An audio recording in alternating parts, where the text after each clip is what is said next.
আজকে আমি আপনাদের সাথে একটি বিষয় নিয়ে খুব সংক্ষেপে দুটি কথা বলতে চাই। যে বিষয়টি সমাজের প্রত্যেকটি শ্রেণী পেশার মানুষকে স্পর্শ করে, যে বিষয়টি কি সেটি হচ্ছে আমাদের পরিবেশ। অর্থাৎ আমি, আপনি, আমরা সকলে যে পরিবেশটাতে থাকি সেই পরিবেশটি কেমন, আমার আশপাশটি কেমন। আপনারা নিশ্চয়ই অধিকাংশ ক্ষেত্রে খেয়াল করে দেখেছেন, আমরা ঢাকা শহরের যে কোনো রাস্তাঘাটই হোক, যে কোনো এলাকাই হোক, যে কোনো জেলা শহরের এলাকাই হোক, রাস্তাঘাট হোক, এমনকি উপজেলা পর্যায়েও ক্ষেত্র বিশেষে বিভিন্ন গ্রামগঞ্জেও আমরা দেখেছি যে যেখানে বাজার ঘাট বা রাস্তা চলাচলে বেশি, সেই জায়গাগুলোতে চারিদিকে একটা জিনিস খুব পরিষ্কারভাবে চোখে পড়ে, যেটি আমরা যখন ছোট ছিলাম, আজকে থেকে 40 বছর আগে, 30 বছর আগে দৃশ্যটা এমন ছিল না, কিন্তু বর্তমানে দৃশ্যটা এইরকম। সেটা কেমন?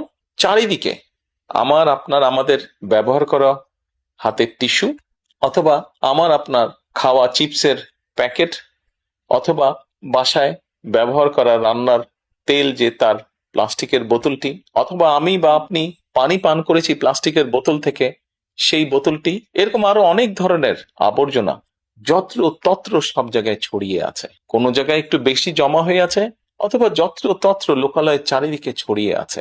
চিন্তা করে দেখুন তো, আপনার ঘরে, যে ঘরটিতে আপনি থাকেন, যে বাসাটিতে আপনি থাকেন, যদি চারিদিকে এমন টিস্যু ছড়িয়ে থাকতো, যদি চারিদিকে এমন আবর্জনা ছড়িয়ে থাকতো, আপনার কাছে কি ভালো লাগতো দেখতে? নিশ্চয়ই না, আমাদের কারো কাছেই ভালো লাগতো না। কবি তো সুন্দরভাবে লিখেছেন, সবুজ শস্য শ্যামলা আমার এই ভুবন। তো আসুন না, আমরা কেন আমাদের পরিবেশটাকে সুন্দর করতে পারবো না?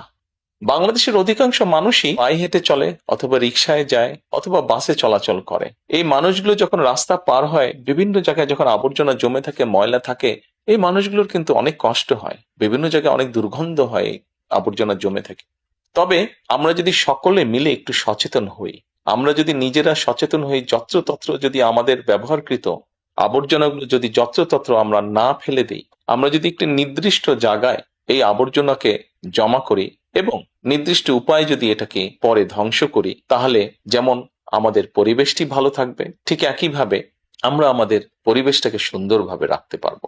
দেখুন, অনেক জায়গায় আমি দেখেছি, গত কয়েক মাসে যখন আমি দেশের বিভিন্ন জায়গায় গিয়েছি, হয়তো কোনো একটি পুকুরের পাশ দিয়ে যাচ্ছি, দেখেছি পুকুরের ভিতরে বিভিন্ন রকম ময়লা স্তূপ হয়ে পড়ে আছে, অথবা পুকুর পাড়ে বিভিন্ন ময়লা স্তূপ হয়ে পড়ে আছে। অথচ একসময় কিন্তু এই পুকুর পাড়ে এই মানুষ বিকেলে বসতো, গল্প করত পরিবার পরিজন নিয়ে, কিন্তু এখন আবর্জনার জন্য সেটি সম্ভব হয় না। ঢাকা শহরেও বিভিন্ন পার্ক আছে, বিভিন্ন জেলা শহরেও বিভিন্ন পার্ক আছে।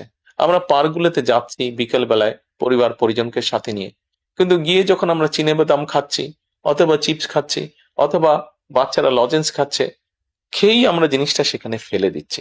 আমরা যখন যাই তখন হয়তো যারা পরিচ্ছন্ন কর্মী তারা হয়তো পরিষ্কার করে রাখছে, কিন্তু আমরা যখন বেরিয়ে আসছি তখন আর সেটি আগের মতন পরিষ্কার থাকছে না।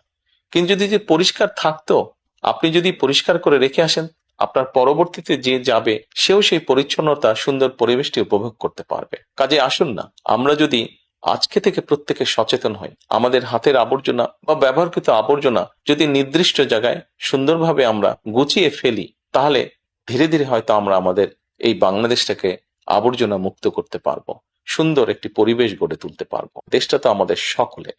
আমরা সকলে মিলে যদি চেষ্টা করি, সকলে মিলে যদি একটু একটু করে করি, তাহলে আমরা বড় কিছু করতে সক্ষম হব। প্রিয় দেশবাসী, আপনাদের কাছে আজকে এই সহযোগিতাটা আমি চাইছি। আমরা সকলে মিলে আসুন, চেষ্টা করি আমাদের দেশটিকে পরিষ্কার সুন্দর রাখতে। আমরা সকলে মিলে চেষ্টা করি আমাদের পরিবেশটিকে সুন্দর পরিষ্কার রাখতে, যা নিশ্চিত করবে আমাদের আগামী দিনের বংশধরদের জন্য একটি সুস্থ দেশ, সুস্থ পরিবেশ। সকলকে আন্তরিক ধন্যবাদ।